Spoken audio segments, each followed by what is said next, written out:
welcome back to Chapter by Chapter, where I review a book a chapter at a time to see where it fell apart. The following will contain spoilers. I am almost halfway there. I can do this. Chapter 21. When we last left Island Crown, Oro had just announced he was dying. So, ruler dead, prophecy fulfilled, let's get this party started. Right? Nope. A ruler had to die, so saith the prophecy, but not Oro, even though he has been in the running. But his death means he takes all of Lightlark with him. So why is he participating in these games at all? Alright, drama. Isla has another clandestine meeting with Celeste, where Celeste assures Isla. Celeste frowned. She placed a gentle palm, still buzzing with energy, against Isla's cheek. I know how incredible you are, my brilliant friend, she said. But they do not. The king is not going to pick you, or me, for that matter. A strangely either-or statement? Like, there aren't three other choices? Besides, if Oro was thinking at all strategically, he would never pair two weak rulers together. Better to use them to hinder his opponents. Though, now that I think of it, if they always pair up, and Grimm never shows, didn't that leave them with an odd number previously? On to the pairing ceremony. Oro chooses to sit on his throne instead of stand on it this time, and Azul asks the obvious question. King, Azul's tone was steady, though his eyes flashed with urgency. Are you going to explain your truth? Finally, the king spoke. Since the last centennial, the island has steadily weakened. Elders have died. Buildings that have stood for thousands of years are now ruins. Our most ancient creatures have vanished. He gripped the sides of his throne so strongly his knuckles turned white. The curses, centuries of rulers living away from the island, thousands of our people leaving. It has taken its toll on Lightlark. On me. Isla thought of her own realm. The same things happening. All signs that too little power was being injected to the land, and not enough ability was being used. Oro rose from his throne. He looked at them, eyes hollow as ever. I fear this centennial is not simply a chance to break the curses. I fear it is the last chance. So, y'all gonna pull up your big ruler panties and act like adults to solve the problem? Or are you gonna continue with these nonsense games? I can almost understand the chaos of the first centennial, when you decided someone had to die. But you have had 500 years to find a better solution. At least 3 of you were around and working in common cause, pre-curse. At least 4 of you have centuries of ruling experience. All of you have a vested interest in Lightlark as an island continuing. Because despite the fact you are a weirdly segregated society, you are still interdependent. And all of you are from lines of immortal rulers. Surely your parents taught you something about cooperation and sacrifice for the greater good. Though I guess if the ability to share power with the island is only in one family line, maybe none of y'all had to be good rulers. Also, sides of his throne? Does she mean the armrests? Or is he bending forward to grab below the seat? And ladies and gentlemen, we have a prophecy. I didn't think it would actually show up at this point, but by golly, it exists. Actually, we have a terrible riddle. Only joined can the curses be undone. Only after one of 6 has won. When the original offense has been committed again, and a ruling line has come to an end, only then can history amend. Prophecies can be done a lot of ways. There is, of course, Oedipus, where the prophecy is given early, and we watch the train wreck as the characters desperately try to avoid the inevitable. There are symbolic prophecies, like in Macbeth. There are prophecies like Achilles got, which give a choice. Finally, there are those like in The Legend of King Arthur, about the sword and the stone, which really just serves to get the ball rolling. But most modern fantasies like to use the puzzle prophecy. See my Upon Reread series on From Blood and Ash. Puzzle prophecies need to spoil the ending without announcing the ending.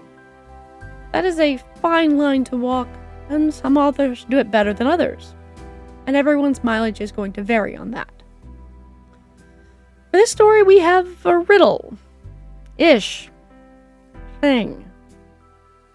The way the story goes on and on about a ruler having to die, you'd think it was the first line. But it's line 5 of 6. And it doesn't actually say they have to die. I don't even know what to say here. I wanted a prophecy, but this is... You know what? Probably what I should have expected. A nothing burger of a poem that has neither rhythm nor rhyme just plops itself down late to the party with nothing to add. These dingbats created an elaborate series of games for one of them to win, while blithely skipping past the words 1 of 6 and just ignoring that Nightshade had told them to all fuck off. It apparently has not occurred to any of them that this is the first centennial where all of them are present. Their first move should have been being less racist and learning to work together. Instead, they divided themselves further by declaring that someone must die, and therefore take an entire group of people with them. They have also skipped over the part about the original offense, because there has not been one peep about that in this book. As I said, a puzzle prophecy should spoil the ending without announcing it. This manages to do neither. But it reminds me that in 5 centuries, on islands full of people with literal millennia of life experience, no one worked out these 6 lines beyond, let's do a Hunger Games. I suppose Astor could have been going for an Oedipus model of trying to circumvent the prophecy only to bring it to fruition, but it was given way too late for us to appreciate the comedy of errors and the senseless tragedy of the characters' actions. Moving on. Oro does an as you know to the other rulers about the rules of the games they made themselves. Meanwhile, Isla is zoning out, trying to figure out how to do some breaking and entering without using the star stick. So we conveniently missed the part of the conversation until Oro picks Isla as his partner. A strategically irrational choice. In chapter. On to chapter 22. Isla has a panic attack because they have literally no other plan beyond being paired together, even though it's strategically unlikely. She is equally surprised and annoyed that the king, who can only move about at night, comes to have a meeting with her at night, and they are immediately combative. Though to be fair, if someone showed up in my room in the dead of night and condescendingly offered a deal he did not explain, I would probably also react negatively. Isla agrees on the grounds that she can protect another realm. I still don't know why you aren't all ganging up on Grimm. Oro, this absolute madman, wants to visit the other islands. Now. In the dead of night, with no prior notice. And Isla needs to mask her wildling powers because the ancient wild creatures of Lightlark feel abandoned by the wildlings who were driven from the mainland because of their curse and will attack if they sense her. Also, she can't wear her normal clothes because these creatures also understand fashion. She must traipse about the woods in her sleepwear. It doesn't even say she put on shoes, just that she left her crown. Though Astor did foreshadow this a bit by giving Oro poison ivy rash in the water maze scene. Chapter 23. Oro marches her to the coast and is grumpy about it.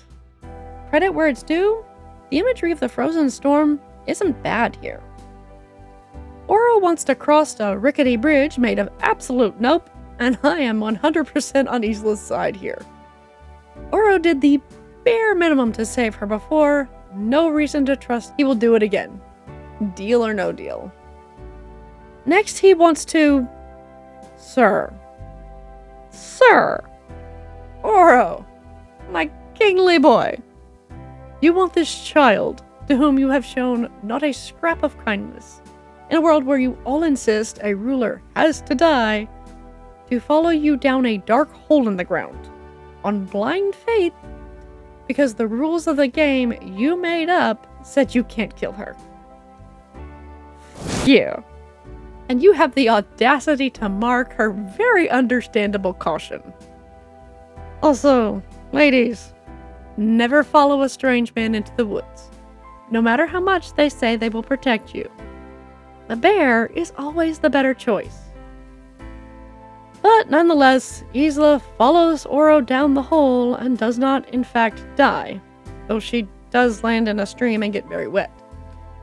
Of course, it was all a test to see if she trusted him, which I'm not sure how that proves anything beyond that Isla is dumb enough to follow a man she barely knows into the woods and down a dark hole in the dead of night. They have arrived in a magical greenhouse inside the mountain, where all the plants and animals of Lightlark are represented. Oro is looking for the heart of Lightlark, which will bloom from a plant and thus needs Isla's help to identify which plant that might be. And Oro continues to be nasty to a child who is in the same boat as him, not like she asked for any of this any more than he did. After they leave the mountain, he abandons her, thankfully on the mainland side of the Nope Bridge, and flies off to the castle, leaving her to walk home soaking wet and alone. If you want her to trust you, dude, this ain't how it's done. Chapter 24. Miss Very Good at Sneaking thinks nothing of going directly to Celeste at the crack of dawn when she gets back to the castle. I'm sure the castle staffed by Oro's people will definitely keep Isla's whereabouts secret.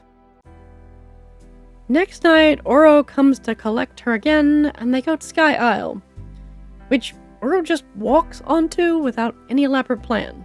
Almost like, as a ruler, it isn't super surprising he would want to visit the Isles.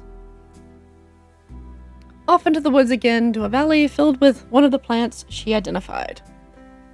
They spend the night looking for the heart without success. The next day, Oro sends her new clothes and boots for traipsing through the woods in. She responds by accepting the clothes, but deciding to wear her crown to show she is not to be trifled with, forgetting completely that Oro is the single most powerful being in this story. But I guess her protagonist powers will keep her safe. Oro, being deeply impressed and subdued by her little display, flicks her crown hard enough to make her stumble and leaves a dent in the metal. I think she flips him off, but all it says is she made a gesture. Anyway, they finish their search after a few days of this. What a tedious chapter. On to 25.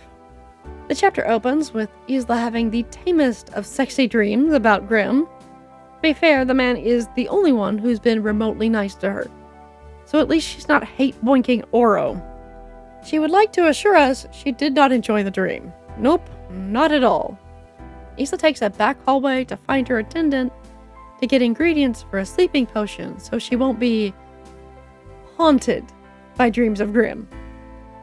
When she comes across Oro and Azul arguing, Azul insists a realm has to die, and Oro counters that writing off thousands of people is wrong. Just put a pin in that. That's all we get before they scamper off. Back to the flower searching. Oro's being a dick, though given the current theme, maybe I should call him a stamen. He knows she eavesdropped, and we actually get some information out of him. Azul lost his husband, and Oro lost his brother the night of the curses.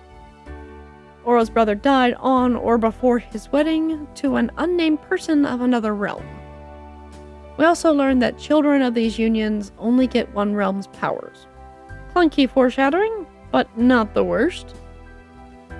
He silences her very reasonable questions with a glare until they pass near the Wildling Isle entrance. Isla says she searched for it, but this is the first it has been mentioned. Everything on the Wildling Isle is dead, and Oro reveals he hates wildlings because of their curse.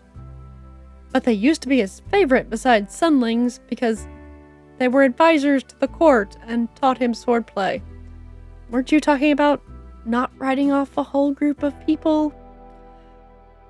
I am trying to save my thoughts for the end of the video, but Oro. They were your favorite until curses beyond everyone's control changed them and they could no longer serve you. For a bunch of people in the same sinking boat, you have shockingly little empathy and ability to work together.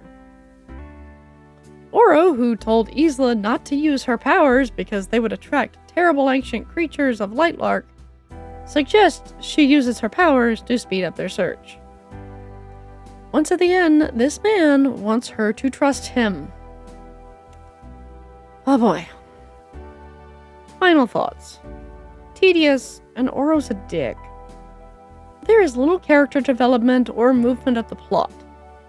Oro is searching for the heart of Lightlark. I'm sure the fact it blooms like a flower is neither here nor there and won't be important later. Aster uses foreshadowing like Wile E. Coyote uses anvils.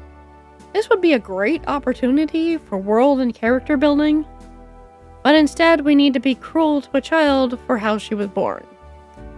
I'm sure there are no uncomfortable real-world implications that can be drawn from that. Thank you for your time. I know everyone's mileage will vary. Feel free to leave your thoughts.